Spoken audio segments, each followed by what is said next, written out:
his companions, "Let's go, we might as well die with him." Always the fatalist, Thomas.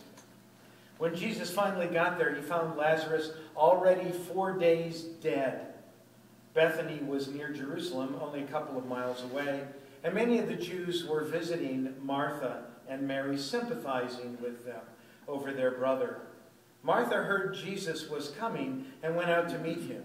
Mary remained in the house. Why do you think she stayed in the house? To cook. No, this is Mary. Martha was the cook, remember? Mary's the baby of the family who doesn't cooperate with any of the rules. I think she's ticked off. I think she says, I am, because it was custom. You went out a ways out from where you lived to greet the people that were coming to visit you. It was the way in which you exercised good manners.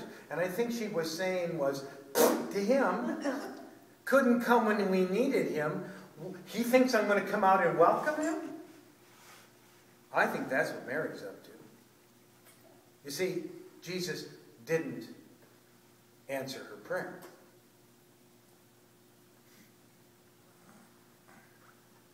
And she's responding accordingly. Martha, this is Jesus' response. You don't have to wait until the end. I am, right now, resurrection and life, Jesus said. I love the way Peterson translates this. I am right now resurrection and life. It doesn't mean life is rosy. It doesn't mean that everything turns out in the end the way you had hoped and prayed and wanted it to. But Jesus says, I am right now resurrection and life. The one who believes in me, even though he or she dies, will live. We die in lots of ways, not just physically, don't we? And everyone who lives believing in me does not ultimately die at all. Do you believe this? Do you believe this? Yes, Master. All along I have believed that you are the Messiah, the Son of God who comes into the world. After saying this, she went to her sister and whispered in her ear, the teacher is here and is asking for you. Well, that's not true. This is like a sibling manipulation, right? I mean, at least it doesn't say in the text that he asks for her. I think what she's saying to her sister, now you have to work on that. You have to think about that. Because from little on, we've been taught, or we've expected, maybe it's just in our own way, we've expected that somehow prayer is about asking for things so that God can give it to us. Jesus himself said, don't you think that God knows what you need even before you ask for it? And will he not give it to you? If, in fact, it is part of the life that you have been given. And I think that's the important part of asking the question, where is God when you need God? Where is God when you need God?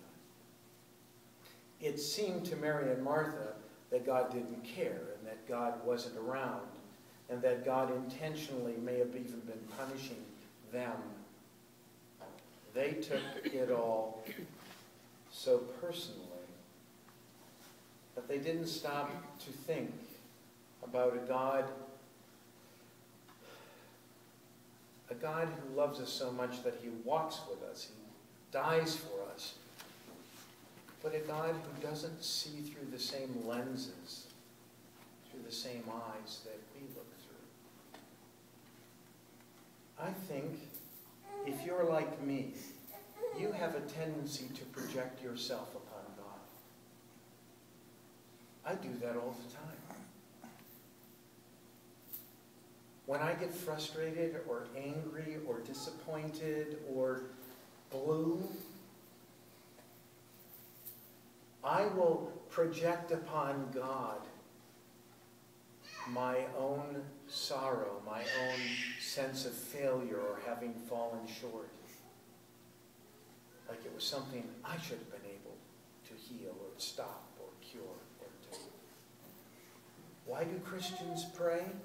They do not pray to have wishes granted. Rather, Christians pray to find themselves in God, rather than to make God somehow be in us.